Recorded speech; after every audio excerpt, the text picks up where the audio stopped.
Nós vamos continuando louvando ao nosso Deus, continuando em adoração a Deus, em edificação na palavra. Agora vamos meditar na palavra de Deus, no livro de João, Evangelho de João, capítulo 13. João, capítulo 13. Dando continuidade à temática da Páscoa, que foi explorada pelas crianças nos cânticos, também dando continuidade à exposição da palavra no Evangelho de João, capítulo 13, na série de sermões expositivos, com base em João 13. Nosso intuito é expor o Evangelho de João, do capítulo 13 ao capítulo de número 17. João, capítulo de número 13, versículo 36 a 38.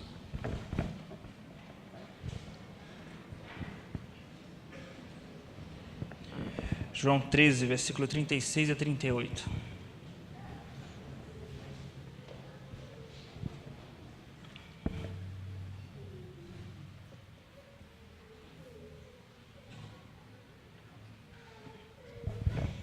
Perguntou-lhe Simão Pedro: Senhor, para onde vais? Respondeu Jesus: para onde vou, não me podes seguir agora.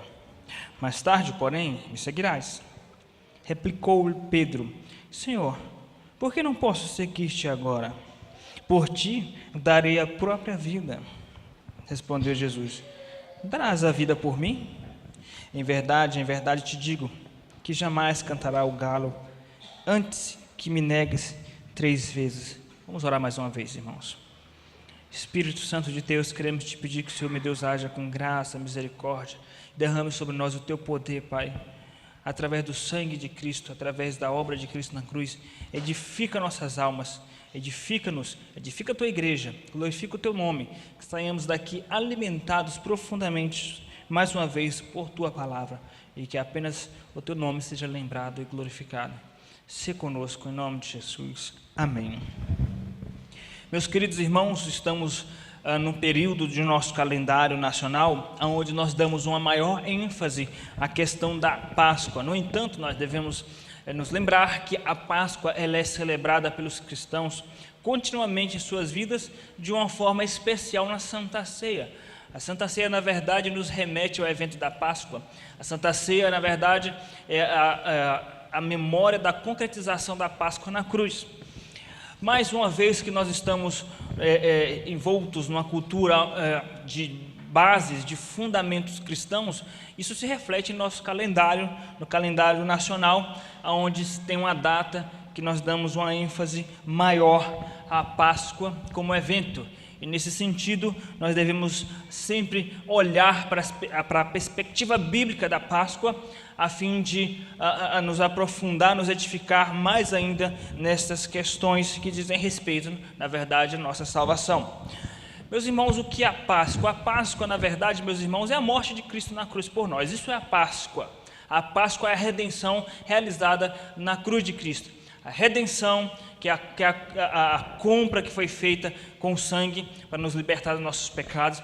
A justificação, que é o fato de Deus na cruz de Cristo nos declarar justo. A reconciliação, que é o fato de na cruz de Cristo Deus nos aproximar de volta a Ele. A adoção que nós conseguimos, que Deus nos deu através da cruz de Cristo. A santificação que iniciou na cruz de Cristo. Tudo isso é Páscoa e tudo isso culminou na cruz. E a Páscoa do Antigo Testamento, enquanto evento, enquanto a sua natureza de Páscoa do Antigo Testamento, na verdade, serviu de figura, de ilustração que apontava para a Páscoa verdadeira, que é a cruz de Cristo. A Páscoa, meus irmãos, ela iniciou-se um evento no Antigo Testamento como um prelúdio para a libertação do povo de Israel, que Deus iria libertar o povo de Israel, prometeu que abrindo o Mar Vermelho, libertando da mão do Egito, da mão de Faraó. E isso aconteceu, meus irmãos, foi precedido pelo evento da Páscoa. O que é a Páscoa no Antigo Testamento? É o fato de que Deus mandou que o povo de Israel sacrificasse um animal, sacrificasse um cordeiro e colocasse o sangue desse cordeiro nos umbrais da porta, para que à meia-noite, quando viesse o anjo da morte para matar todos os primogênitos, e Deus poupasse a vida daqueles que tinham sangue nos umbrais da porta. e assim morreram os primogênitos do Egito como a 10ª praga. Na verdade, esse poupar, esse livramento que os judeus tiveram por causa do sangue do Cordeiro, cumpriu-se na cruz de Cristo. Porque João Batista, quando ele viu Jesus, ele disse: eis aí o Cordeiro de Deus que tirou o pecado do mundo. O sangue de Cristo derramado na cruz é o cumprimento da Páscoa. Então a cruz de Cristo é a nossa Páscoa. Por isso, quando nós celebramos a Santa Ceia, nós estamos celebrando a Páscoa. E hoje nós damos uma ênfase maior ainda. E o texto de João, ele está contextualizado em torno da cruz de Cristo, porque o texto de João capítulo 13, na verdade, serve de um cenário preparatório para o evento da cruz de Cristo. Jesus está consolando de antemão os seus discípulos, está preparando os seus discípulos para o evento da cruz, que é o maior evento da história da criação, é o evento da cruz de Cristo. Então, Jesus ele traz aqui um sermão carinhoso, amoroso para os seus discípulos, começando no capítulo 13 até o capítulo 16 e culmina no capítulo 17 com a oração completamente extensa em seu conteúdo teológico. Então nós iremos manter o foco hoje no versículo 36 a 38, entendendo aqui nesse texto que Cristo ele traz verdades profundas a respeito da sua crucificação, a respeito da sua cruz, como um prelúdio para tudo aquilo que irá acontecer de uma forma seguida.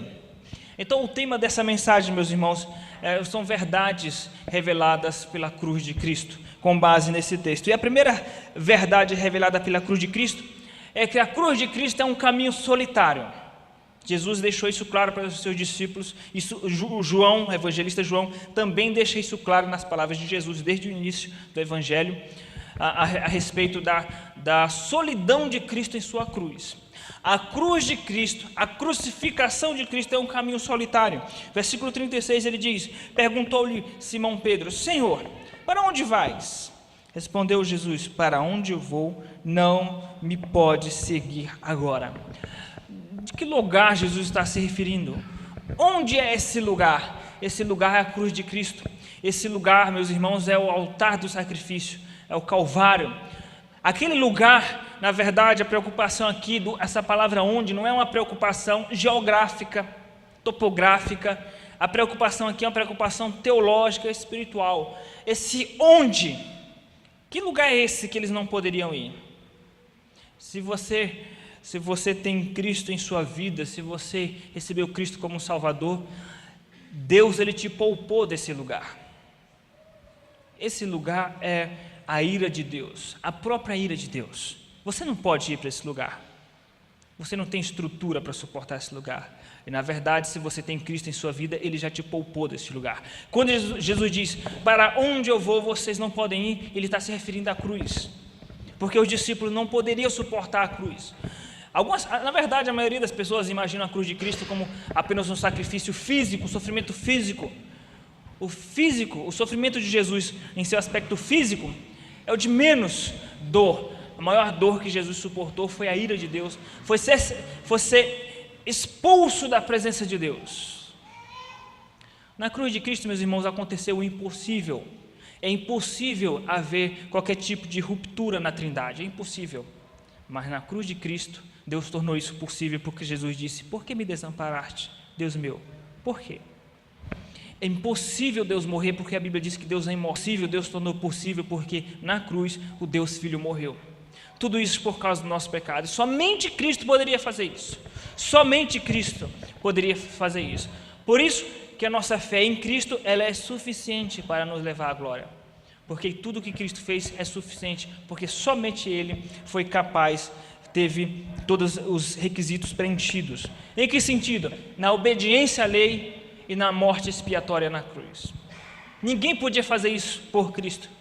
Ele teve que ir sozinho, porque não havia outro ser humano capaz de realizar essa obra. Então, a primeira verdade revelada pela cruz de Cristo, meus irmãos, nesse texto, é que a cruz de Cristo é um caminho solitário.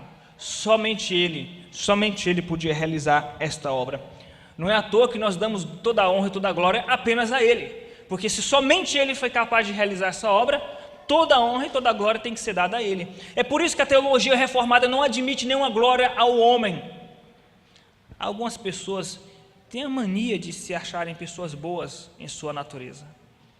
e acham que merecem o inferno. Pode ser que aqui hoje existam pessoas que acham que são merecedoras de entrar no céu. Você tem que entender que a única pessoa que conseguiu cumprir os requisitos para entrar na presença de Deus foi Jesus. Mas para isso ele teve que seguir esse caminho da cruz. É um caminho solitário, é um caminho por demais pesado. Para onde eu vou, vocês não podem ir. Então, meus irmãos, essa é a primeira verdade revelada pela cruz de Cristo. A cruz de Cristo é um caminho solitário. A segunda verdade revelada pela cruz de Cristo é que a cruz de Cristo nos leva à nossa cruz, provoca a nossa cruz. Em que sentido? Veja, no que diz respeito à salvação, o que Cristo fez na cruz, a cruz de Cristo, ela é plenamente suficiente para nos salvar.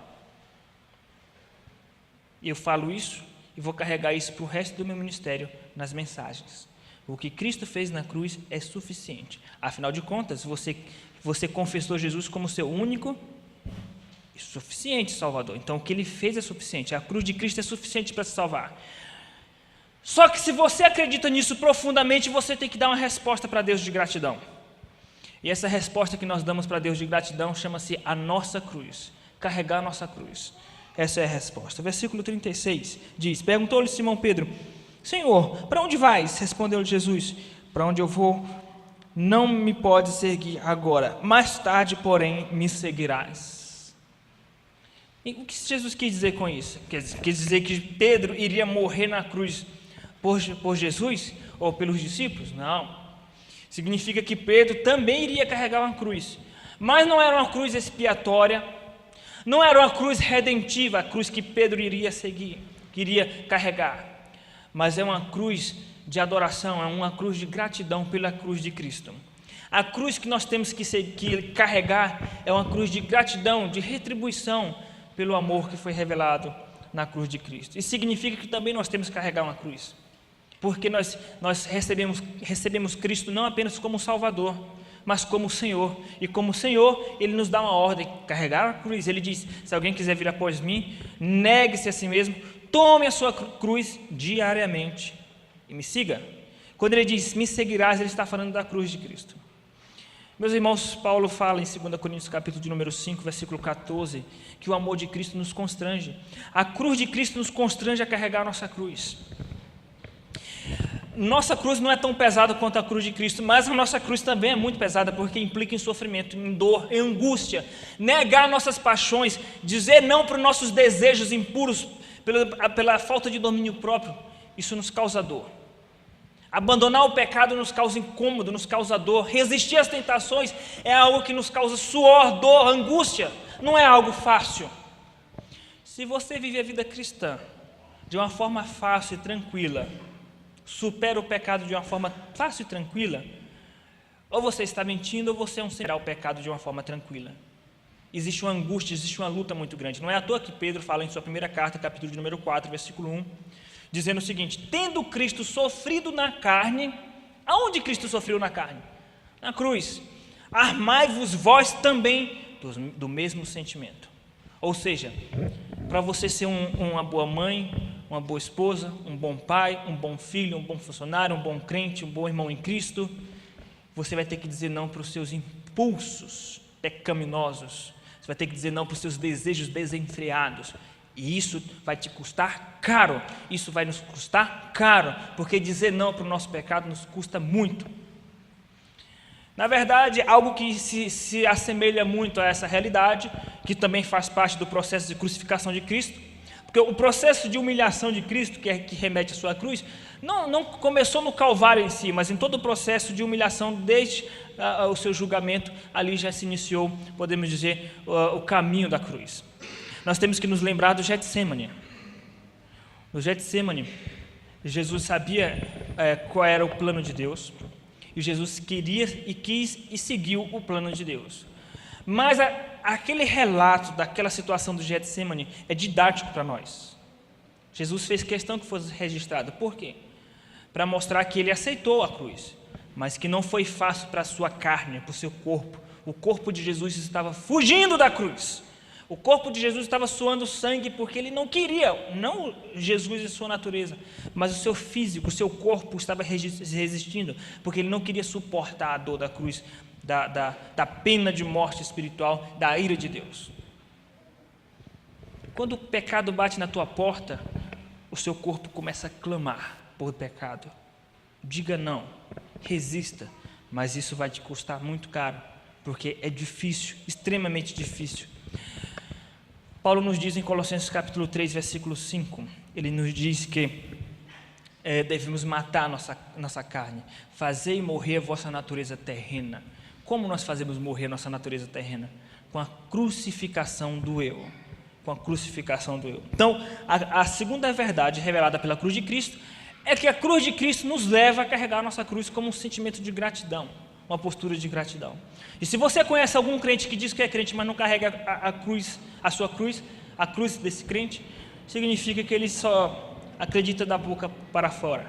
Mas o crente que realmente crê em Cristo, ele está consciente da sua crucificação também. A primeira verdade revelada pela cruz de Cristo, meus irmãos, é que a crucificação de Jesus foi um caminho solitário. A segunda verdade revelada pela cruz de Cristo é que a cruz de Cristo nos remete à nossa cruz. A terceira e última verdade revelada pela cruz de Cristo aqui nesse texto é que a cruz de Cristo revela a nossa natureza, revela quem realmente nós somos. E revelando a nossa natureza, vai nos fazer entender a necessidade da cruz de Cristo. Então a cruz de Cristo revela. Então todo esse processo, esse cenário, essa preparação contextual aqui, revelada no diálogo entre Jesus e Pedro, revela a natureza de Pedro. Porque Pedro, meus irmãos, ele era um homem ingênuo espiritualmente. Ele não achava que ele era tão ruim, uma pessoa tão má, tinha um coração tão ruim. Na verdade, ele se achava uma pessoa boa, como muitos de nós. Nos achamos pessoas boas o suficiente para sermos merecedores da glória. Mas, no diálogo com Jesus, dentro do contexto da sua crucificação, ele revelou para Pedro, revelou quem Pedro era. Versículo de número 37, replicou-lhe Pedro: Senhor, por que não posso seguir-te agora? Por ti darei a própria vida. Respondeu-lhe Jesus: darás a vida por mim? Em verdade te digo que jamais cantará o galo antes que me negue 3 vezes.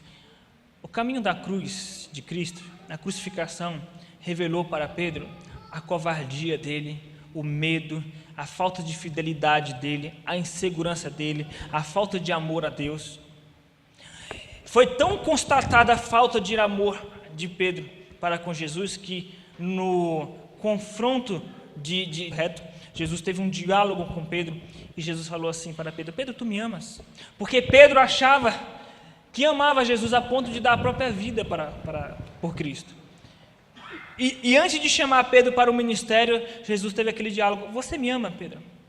O que Jesus quis dizer com isso? Pedro, apesar de você não me amar do jeito que você disse que me amava, mesmo assim te considerei digno para o ministério. Mesmo assim eu te chamei para o ministério, mesmo você não merecendo. Mesmo nós não amando a Deus da forma como Deus merece.